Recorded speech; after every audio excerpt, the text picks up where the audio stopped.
Dans les années 40, il y avait un concept très proche de celui de la salsa, celui de la latin music.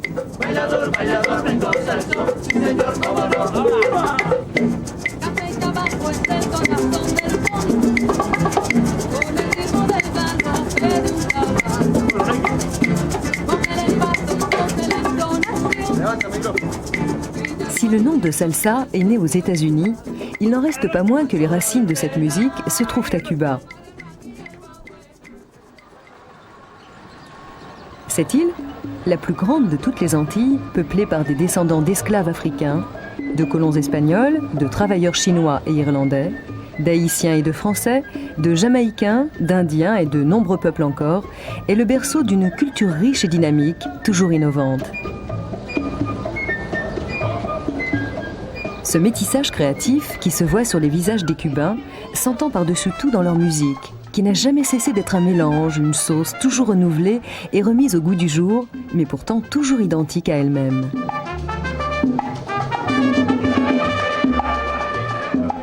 Du son montuno au son urbain des années 20, en passant par le mambo et le cha-cha-cha, en intégrant tour à tour certains éléments du jazz, du funk, du reggae et même du rap, en puisant aux sources de la rumba, de la conga et des complexes rythmes afro-cubains, la salsa cubaine est aujourd'hui encore le creuset d'où sortent les groupes les plus novateurs et les musiciens les plus inventifs en matière de salsa.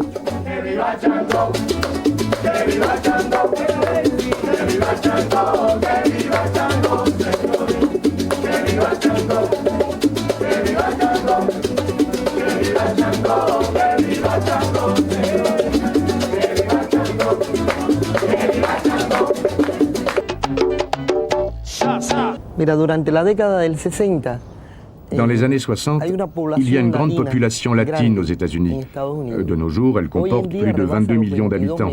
Et ils développent un besoin de suppléer à toute une série de goûts esthétiques liés à leur identité. En 1970, Fania lance un documentaire pour promouvoir le talent artistique de ses musiciens. Et je suppose que ça a dû être Johnny Pacheco qui a suggéré à la firme de l'appeler salsa. Orientara a la firma llamarle salsa. Salsa identificaba. Salsa rendait compte surtout d'une nouvelle sonorité et d'une nouvelle façon plus moderne, plus actualisée, d'aborder cette musique qui était enracinée dans les traditions de la Caraïbe hispanique.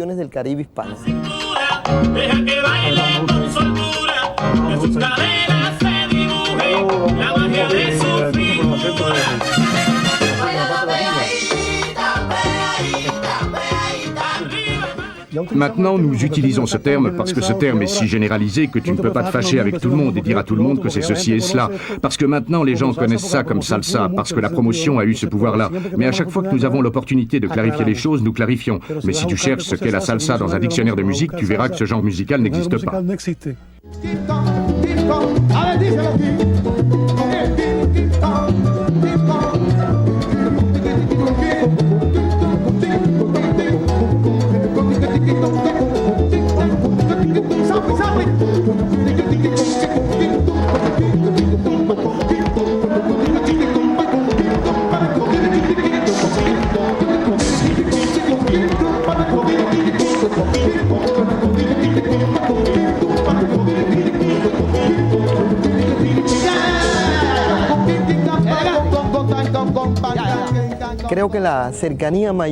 Je crois que le majeur rapprochement de cette musique s'est fait avec un genre musical très ancien qui avait surgi vers la fin du XVIIIe et le début du XIXe siècle dans la zone la plus orientale de Cuba et qui se connaissait sous le nom de son cubain. Le son, suite à son développement dans le milieu rural, avait envahi les villes et par-dessus tout la capitale, la Havane, jusque dans les années 20.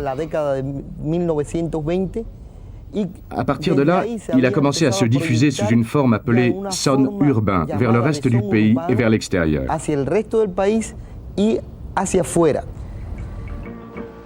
Mamá, yo quiero saber de dónde son los cantantes, que lo encuentro muy galante y los quiero conocer, con su trova fascinante que me la quiero aprender. ¿De dónde serán?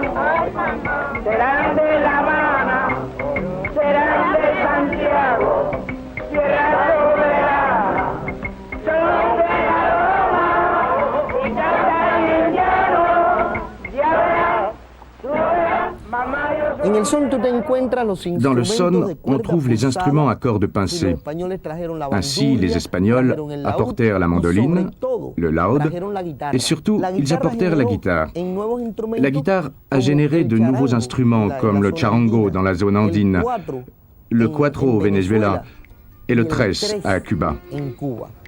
El tres en Le tres Cuba à Cuba se tiene caractérise fondamentalement la caractéristica par le fait de que que ce no n'est pas es un un instrument harmonique. armónico, un instrumento de cuerda C'est un pulsada instrument à cordes que pincées funciona qui fonctionne mélodiquement et rythmiquement. y rítmicamente. Por otro lado, D'autre part, en el son tú te dans le encuentras son, el bongo. on trouve le bongo. Y el bongo Et es le una bongo est issu d'une transformation des tambours de los africains, tambores de telle façon que le système de frappe du tambour de avec tal la forma main que persiste, perdura el sistema de tocar el et non tambor celui con de la mano, frappe avec une lo que baguette. permite que el tambor sea un instrumento Comme les Européens en avaient polirítmico généralement l'habitude, y no con ce qui una permet baqueta, d'obtenir plusieurs como timbres. acostumbraban generalmente los europeos. En el bongo Avec o en le cualquiera de bongo los tambores ou avec que tout se autre tocan con tambour la qui se mano, joue avec la main, según selon la position du del cou, on torso, obtient un timbre te da différent. un timbre diferente. La cuerda de oro. En el son aparecen instrumentos Dans le son apparaissent des instruments idiophones comme les maracas, puis postérieurement les claves. Apparaissent des instruments en relation avec la basse harmonique qui n'avaient pas le concept harmonique européen mais le concept percutif africain, comme c'est le cas pour la marimbula, dont les ancêtres en tant qu'instruments sont en Afrique. Ce sont les mbilas des groupes bantous, appelés aussi sansas. De los grupos bantú. A gozar, mujeres, el son está combinando. Si usted no sabe bailar, yo le iré sobrellevando. La palma la parte un rayo, viene el viento y le estremece.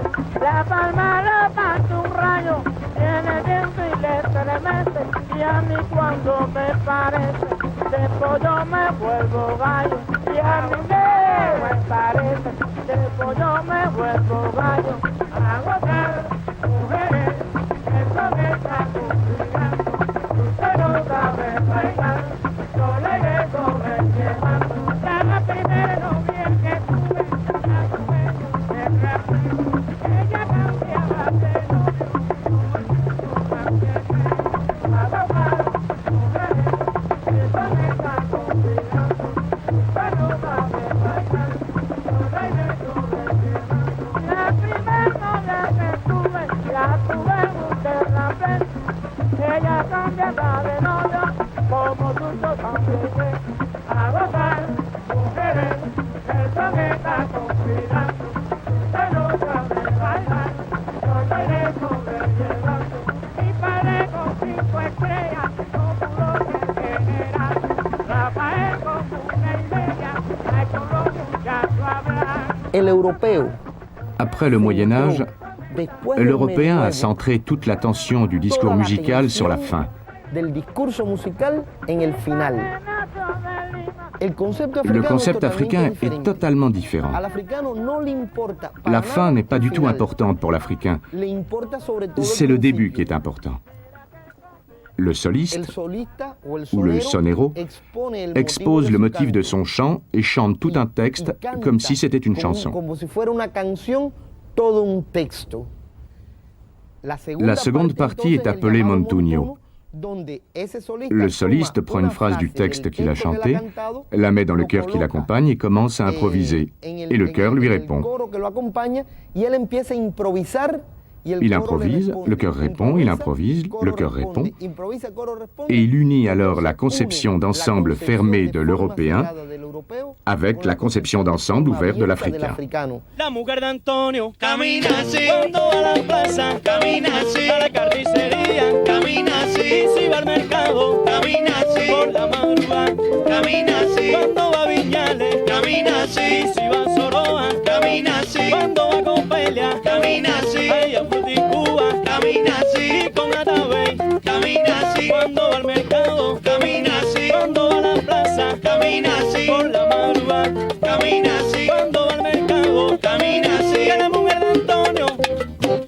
Cuando llego a Camagüey, Cachita me llama. En 1920, lo que tenemos en La Habana, En 1920, existent à La Havane les sextets de son, qui étaient venus des petites villes du pays et de la zone rurale vers la capitale. Dans la capitale, ces sextets de son rencontrent les groupes qui jouaient du jazz de façon stridente, provenant fondamentalement de la Nouvelle-Orléans. Ce qui attirait le plus l'attention dans les groupes de jazz, c'était la trompette à sourdine. Elle est passée dans les sones cubains à tel point que les sextets de son ont disparu et que s'est formé le premier septet, le Septeto Nacional, et ensuite toutes ses imitations. Le Septeto Nacional d'Ignacio Piñero existe encore. De jeunes musiciens ont remplacé les plus vieux et le groupe continue à faire danser les amoureux du son de tous âges.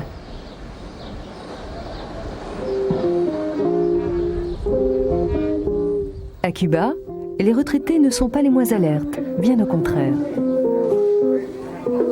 La grâce et l'élégance de leurs pas forcent l'admiration. C'est que la danse est inséparable de la salsa. Elle vit autant que la musique dans le corps des Cubains. Le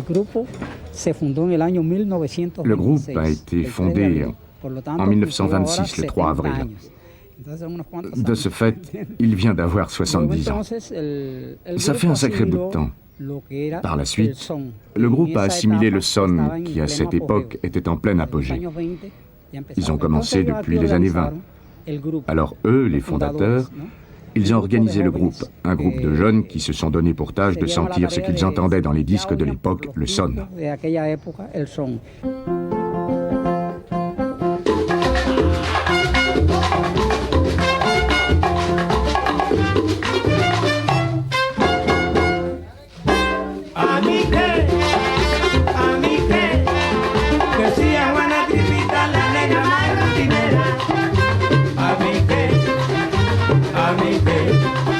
Yo soy tripita en La Habana, mi negra y lo que sea. Si viera cómo venía la tripita su cinturita, solo con su manita solita se divertía. Y decía se acabó, a mí qué, a mí qué, a mí qué. Decía buena tripita la negra más rutinera. A mí qué, a mí qué. Yo soy tripita en La Habana, mi negra y lo que sea.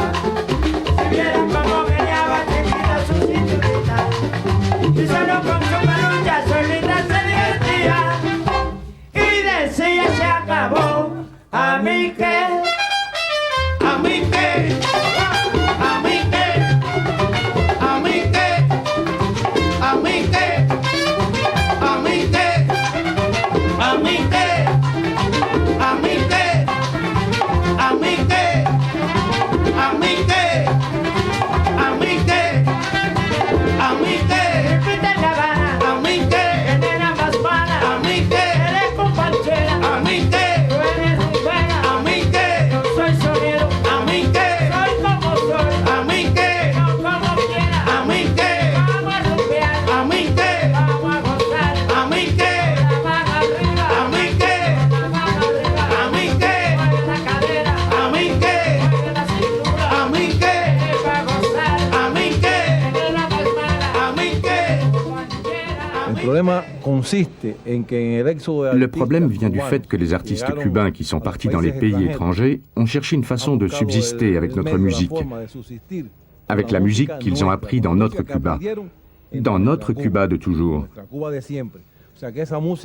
C'est-à-dire que cette musique qui naît, qui fait vibrer n'importe quelle personne, eux l'ont prise. Dans certains cas, ils ont modifié quelques instruments, mais c'était notre son. Si vous avez la possibilité de mettre la main sur un disque d'Arsenio Rodriguez, analysez-le et vous verrez en comparant avec aujourd'hui qu'il s'agit de la même chose. Arsenio maintient l'ancienneté stylistique, mais incorpore de nouveaux instruments, de nouvelles sonorités, pour former ce que sera définitivement par la suite l'ensemble cubain.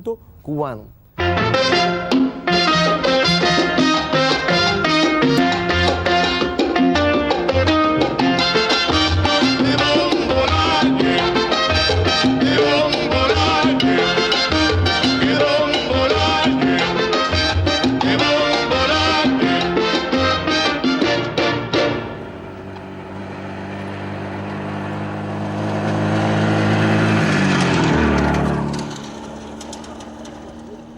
Ay, mamá, serán de La Habana. Les vieilles chansons des années 30 et 40 ne sont pas passées de mode à Cuba et continuent à être chantées, jouées et dansées par toutes les générations, aussi bien à La Havane que dans les campagnes les plus reculées.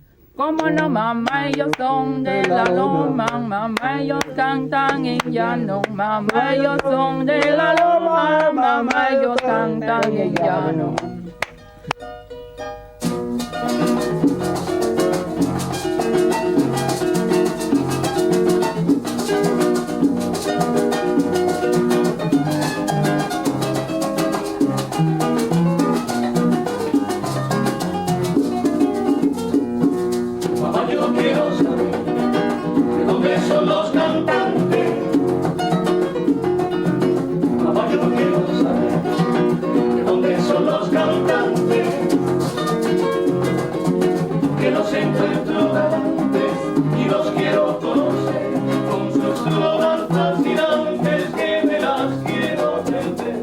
Les plus petits, émerveillés et attentifs, apprennent à leur tour le répertoire du son. À force d'imiter les pas des adultes, ils sauront très vite danser aussi bien qu'eux, frapper le rythme de base et qui sait, jouer d'un instrument.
Beaucoup de musiciens cubains ont ainsi appris leur art et certains sont même de véritables autodidactes de génie.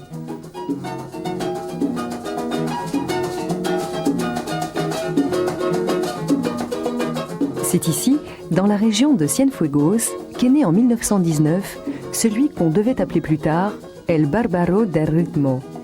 Selon la légende, l'aïeul de Bartolomé Rey, dit Béni, aurait été un prince du Congo, capturé à l'âge de 9 ans et réduit en esclavage. C'est en tout cas dans le plus grand dénuement que grandit Béni Moré. Excellent élève, il dut arrêter l'école très tôt pour travailler et aider sa famille. À l'âge de 6 ans, il connaissait déjà un nombre impressionnant de chansons par cœur, battait le rythme avec tout ce qui lui tombait sous la main, jouait de la guitare et dansait merveilleusement. Il montait des orchestres avec des boîtes de lait concentrées, dont il faisait des bongos, avec des cuillères dont il faisait des claves, et chantait tout en dirigeant ses musiciens, qui n'étaient entre autres que ses frères et sœurs.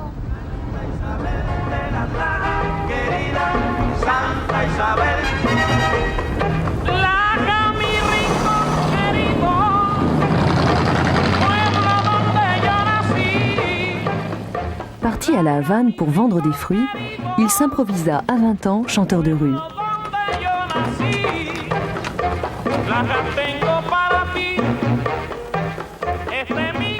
Il finit par être remarqué grâce à une émission de radio.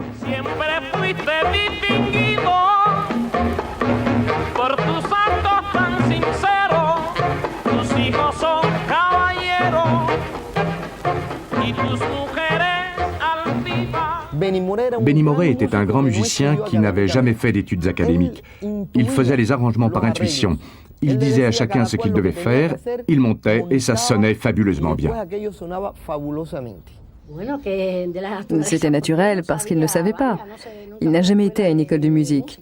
Il n'a jamais été à rien de tout ça, lui tout seul. C'était naturel. Benny Moré nace en el pueblo de Lajas. Benny Moré naît dans le village de Lajas. Il était d'origine paysanne, voyez-vous. Il a travaillé dans toutes sortes de choses. Et pourtant, il avait, depuis qu'il était petit, une vocation pour le chant et pour la musique en général. Et Benny Moré a été aussi en contact avec beaucoup de sociétés afro-cubaines. Quand il est sorti et qu'il s'est consacré uniquement à la musique, il est tout de suite passé de Cienfuegos à La Havane. Là, il a eu la chance de s'unir, je vais dire, à l'un des meilleurs trios, qui était à cette époque un septet, le trio Matamoros, dirigé par le célèbre musicien cubain Miguel Matamoros.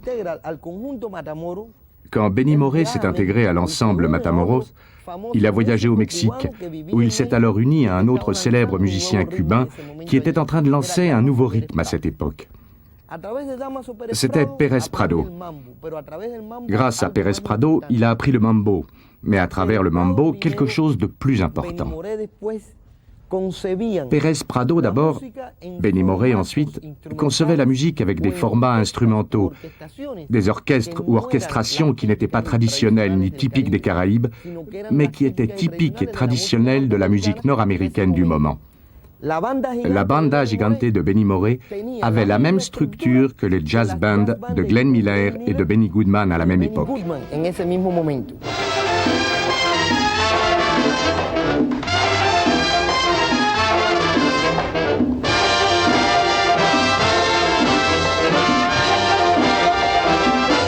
La tanga tiene brillumba, la tanga tiene su arara. La tanga tiene brillumba, la tanga tiene su arara. Que ya la gente anda diciendo que al mundo está viniendo una era famosa. Ya lo sabes tú, ven a guarachar, que la tanga va a empezar.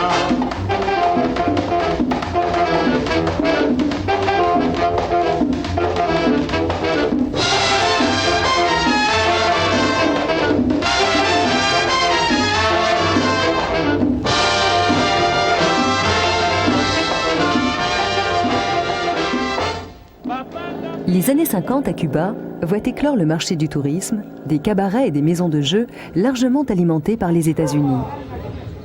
Grande période de créativité musicale, c'est aussi l'époque de la dictature de Batista et des débuts de la lutte révolutionnaire.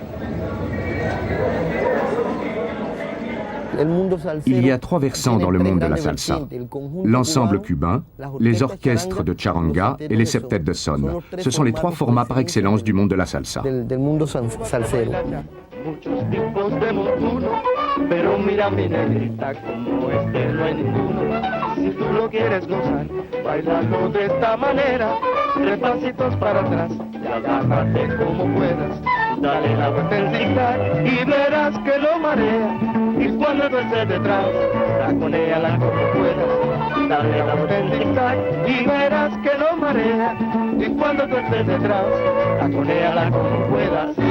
Les années 50 sont très importantes pour la musique cubaine. C'est précisément cette année-là que Enrique Jorrin lance son cha-cha-cha, la Engañadora, la traîtresse. À l'époque, il jouait avec l'orchestre América, une charanga, et il était déjà proche de l'orchestre très important qui se maintient aujourd'hui et qui a eu un succès international, l'orchestre Aragon. L'orchestre Aragon est fondamentalement un orchestre de cha-cha-cha, mais dont la sonorité a été imitée dans toute la Caraïbe, et surtout en Afrique. En Afrique, l'orchestre Aragon est un symbole de la musique cubaine, de même que dans toute la Caraïbe. À partir du cha-cha-cha et des sonorités des orchestres charangas, qui sont ces orchestres de piano, violon et flûte, ils ont développé le danzón, ils ont chanté le son, le boléro, et ils ont abordé de nombreux genres de la musique cubaine qui ont été imités par la suite, suivis dans le monde de la salsa. Que después ha sido imitado o seguido dentro del mundo salsero.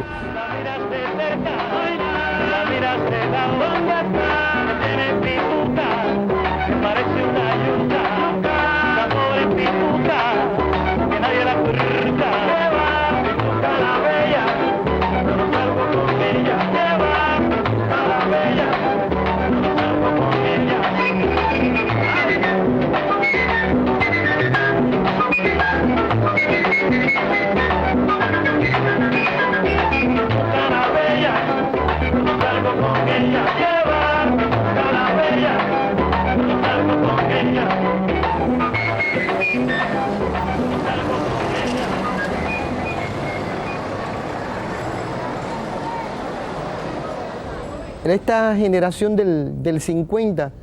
Dans cette génération des années 50, il n'y a pas que des orchestres typiques ou des charangas comme la Aragon, mais il y a aussi des ensembles comme par exemple celui de Félix Chapotin, qui est dans la lignée d'Arsenio Rodriguez, c'est-à-dire de l'ensemble avec des cuivres. Et de plus, c'est un ensemble qui est le pont, ou l'un des ponts les plus directs vers la salsa d'aujourd'hui.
Depuis 1961, Cuba est un pays socialiste.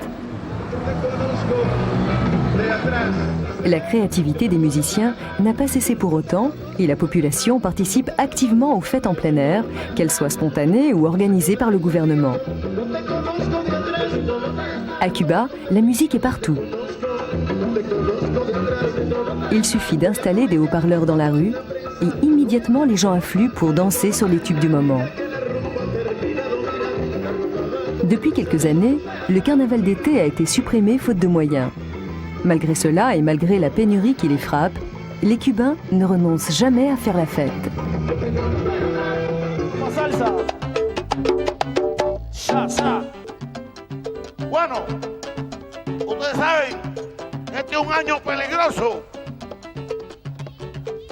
Este es un año de Leguá, de Ochún, Obatalá, los Jimagua. Yeah. Ochimini, Leguá, baila bonito. Ochimini, bom, bom, bom, bom, bom, la, yeah. Ochimini, Leguá, baila bonito. Ochimini. Entonces, o mío tuto. Entonces decimos, yeah, mayeya, mayeya, yeah, mayeya, wey. Agua pa mayeya, agua pa mayeya, agua pa mayeya, agua pa mayeya. Quelle langue étrange parle donc Elio Rêvé et pourquoi brandit-il une brassée d'herbe?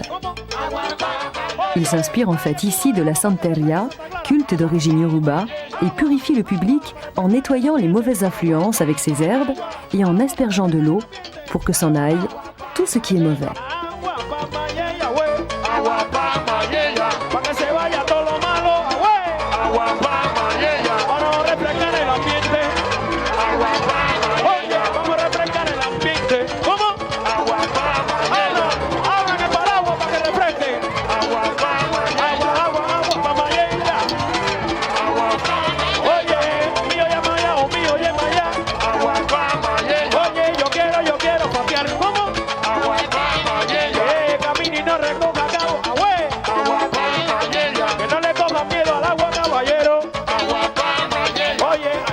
Elio Rêvé es changuicero. Elio Rêvé est changuicero, Le changui est une forme très ancienne du son guantanamero, de la zone de Guantanamo.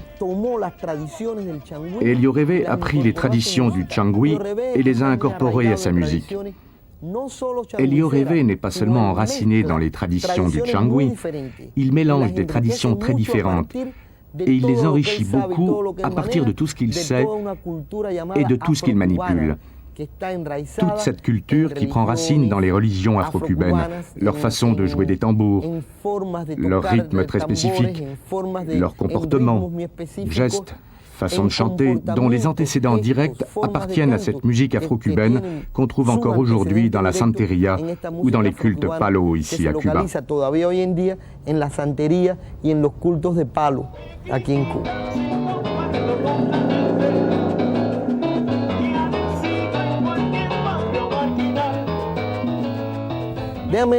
Dans les années 60, celui qui jouait de la basse avec Elio Reve n'était rien moins que Juan Formel, qui se sépare de l'orchestre d'Elio Reve en 1970 et forme son propre orchestre, Los Van Van, qui est encore aujourd'hui l'un des principaux orchestres du monde de la salsa actuellement.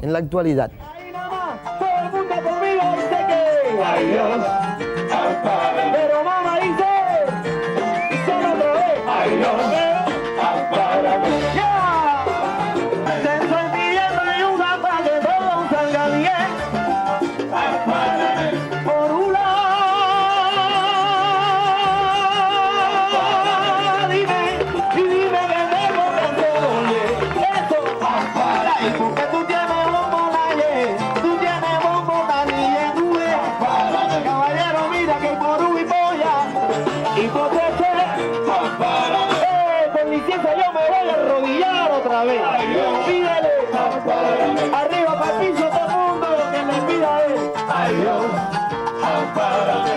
Así nada más cubano, que yo sé que tienen fe. Ay Dios, ampárame. ¿Qué dice? Ay Dios, ampárame. Somos, no somos, no. Ay Dios, la mano arriba. Ampárame. Somos, no somos. Ay Dios, somos, no somos.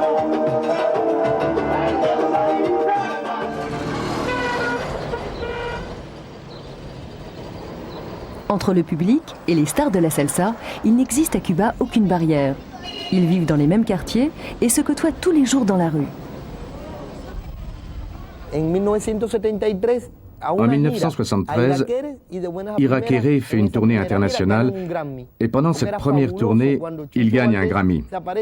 Parce que c'était extraordinaire quand Chocho Valdés s'est présenté avec un morceau appelé Messe Noire, qui a surpris tous les publics nord-américains. Parce qu'ils pensaient que la musique cubaine s'était arrêtée au moment où eux avaient cessé de l'écouter. Et ça ne s'était pas passé comme ça. Cuba avait développé une sonorité nouvelle, pendant que toute cette histoire de la Fania se passait aux États-Unis.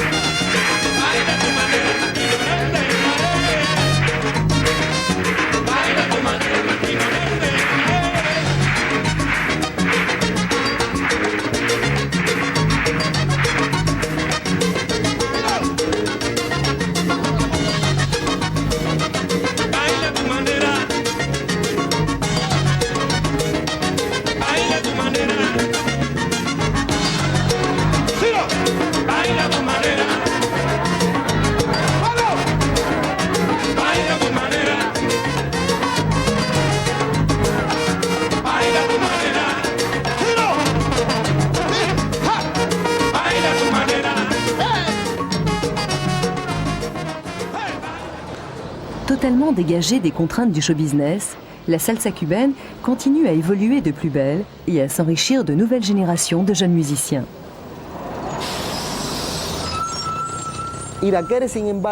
Cependant, Irakere rapidement change un peu de ligne, ou maintient la ligne jazzistique, mais s'incorpore à ce type de sonorité, le son, mais avec des concepts si proches du jazz qu'ils ont été consacrés salseros de fait.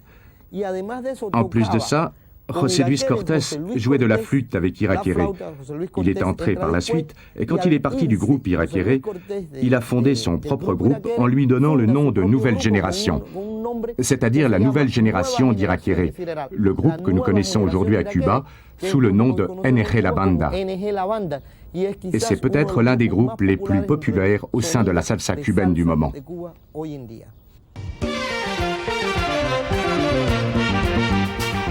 À l'époque où Iraquere fait cette tournée, la Fania All Stars connaît ses heures de gloire avec Johnny Pacheco, Charlie Harlow et Ray Barretto, tandis que de leur côté, Tito Puente, Celia Cruz, Oscar de Leon et tant d'autres contribuent à porter la salsa sur la scène internationale.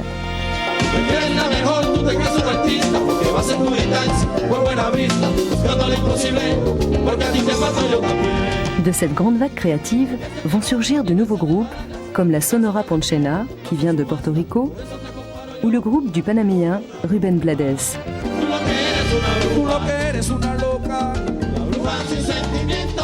En marge du show business, les Cubains de Cuba tombent pour un temps dans l'oubli dans les pays industrialisés, mais restent au hit parade des pays du tiers-monde, notamment sur le continent africain.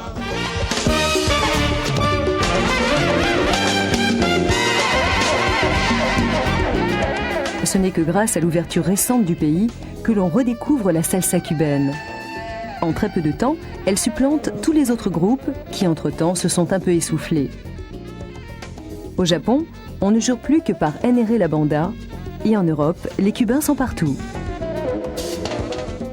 Leur musique est nouvelle, inventive, enthousiasmante, et la façon de la danser aussi.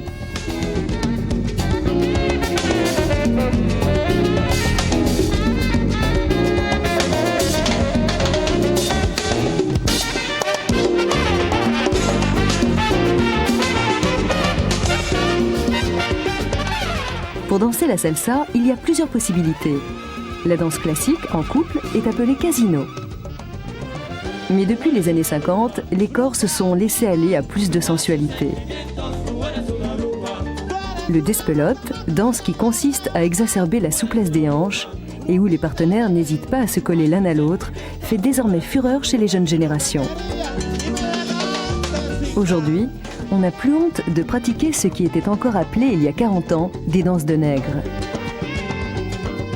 Les secousses et les ondulations du bassin et de la poitrine sont devenues naturelles, formes d'expression parmi d'autres qui ne sont jamais interprétées comme vulgaires par les Cubains.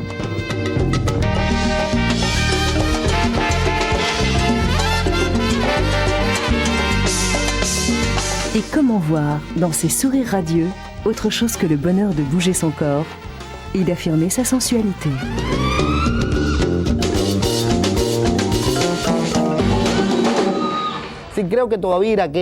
Je crois qu'Iraquere, Juan Formel et même Adalberto font encore partie de cette première génération de salseros cubains qui ont créé ce mouvement, ce son, ces sonorités ici à Cuba. Mais par la suite apparaissent de nouvelles générations de salseros.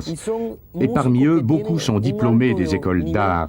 Ce sont des musiciens de haut niveau technique qui dominent très bien les techniques d'exécution de leurs instruments et qui incorporent également des concepts harmoniques, des concepts d'instrumentation, des concepts de timbre très novateurs grâce à la formation académique qu'ils possèdent.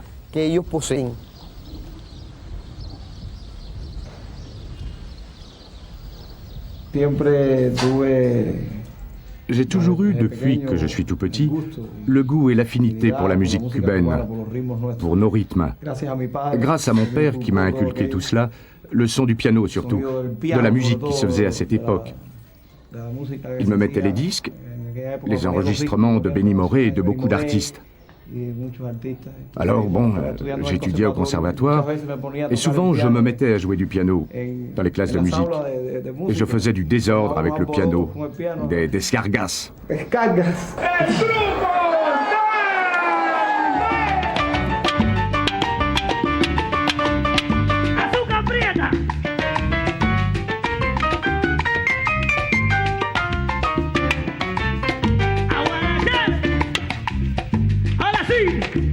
Locura, locura, locura, locura de hoy. Cosa Cuba.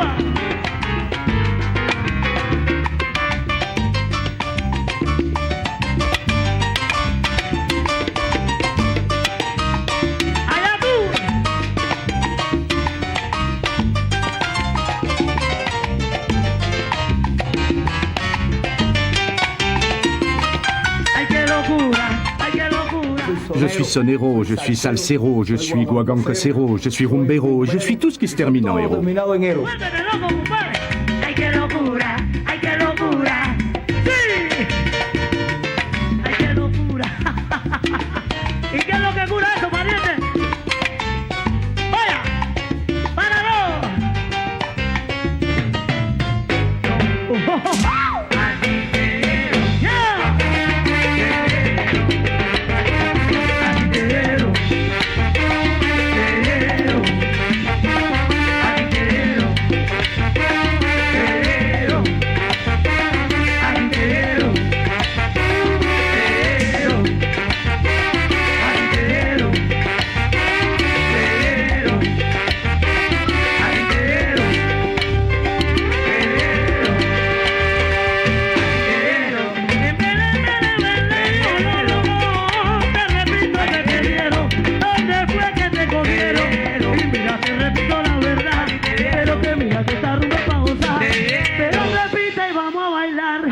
Mano para arriba y dando palmas. Te repito de verdad. Ay, pero ¿dónde está la tropical? Pero compadre, repite ahora. ¿Dónde fue que a ti te vieron? En Francia a ti te cogieron. Pero que mira, te repito, camarada. Pero que mira, te repito, pa' gozar. La rumba no va a parar. Pero que mira, Dans le monde de la salsa cubaine, les femmes sont rares sur scène, conséquence d'une certaine phallocratie dont la société cubaine a encore du mal à se dégager. Pourtant, des groupes féminins ont existé et existent encore, comme les célèbres Anacaona et le trio Las de Aida. De plus en plus de femmes osent aujourd'hui s'affirmer comme salseras, aussi bien en tant que chanteuses qu'en tant que musiciennes et compositrices.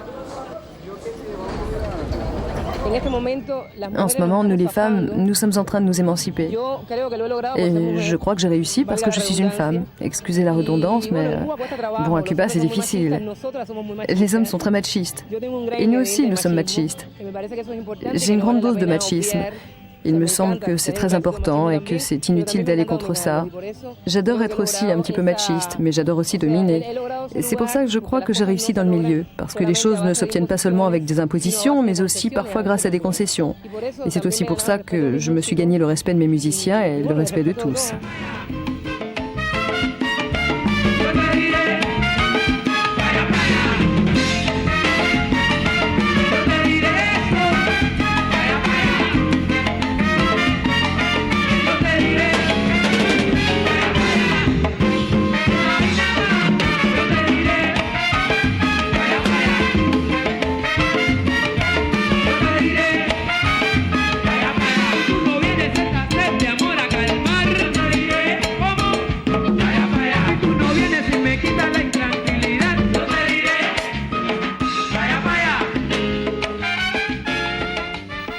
Mais que penser alors de toutes ces chansons qui glorifient le macho, comme celle d'Isaac Delgado, où il se vante d'avoir deux femmes en même temps?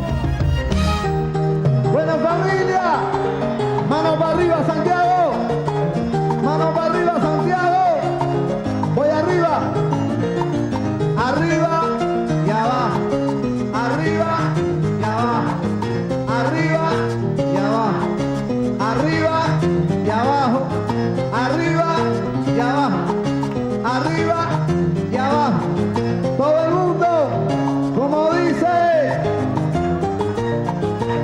Yo no tengo la culpita, ni tampoco la culpona, que si estoy con una nena, y la otra se enamora, te digo, tengo un equilibrio. Tengan calma, mira, señoras y señores, porque yo cumplo con mis deberes, por eso oye, de la noche a la mañana, ella me gusta en la noche seré. Pero qué linda son ahí, qué linda son cuando quieren, vaya, vaya Colombia, este es para mí.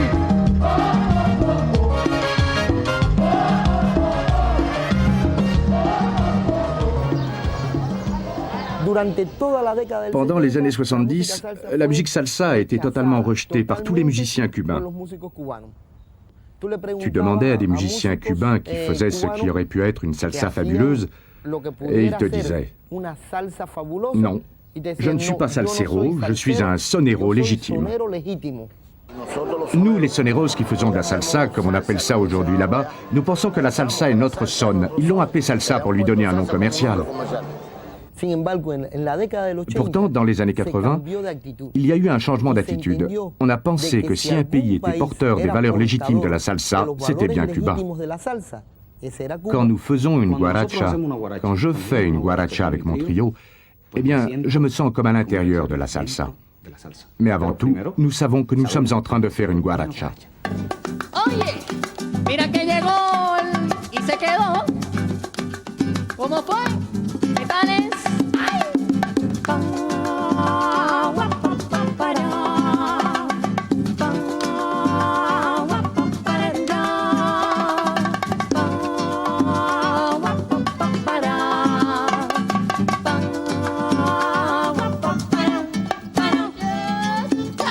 Dans la salsa cubaine, les paroles des chansons ont toujours été importantes. Chronique de la vie quotidienne, souvent ironique, et toujours très proche des problèmes et des préoccupations des gens. Leurs refrains passent dans le langage populaire. Ainsi, Adalberto Alvarez a composé une chanson qui reflète l'engouement des Cubains pour les cultes afro-cubains.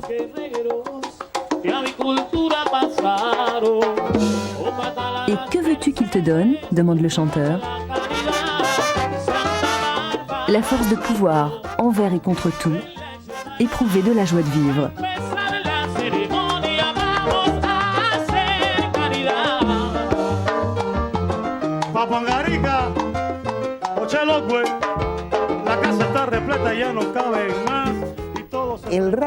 Le rap, cette manière de chanter, a influencé beaucoup d'expressions dans le monde. Et l'une d'elles a été la musique salsa. Et spécifiquement la salsa cubaine. Le rap est apparu chez Adalberto. Il est apparu chez Formel.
Bueno, familia, esta juventud tan linda que tenemos esta tarde acá, ¿cómo se sienten ustedes? No lo oigo. ¿Cómo se sienten ustedes? Bueno, caballeros, ahora vamos a preguntar de nuevo. Oigan el coro y después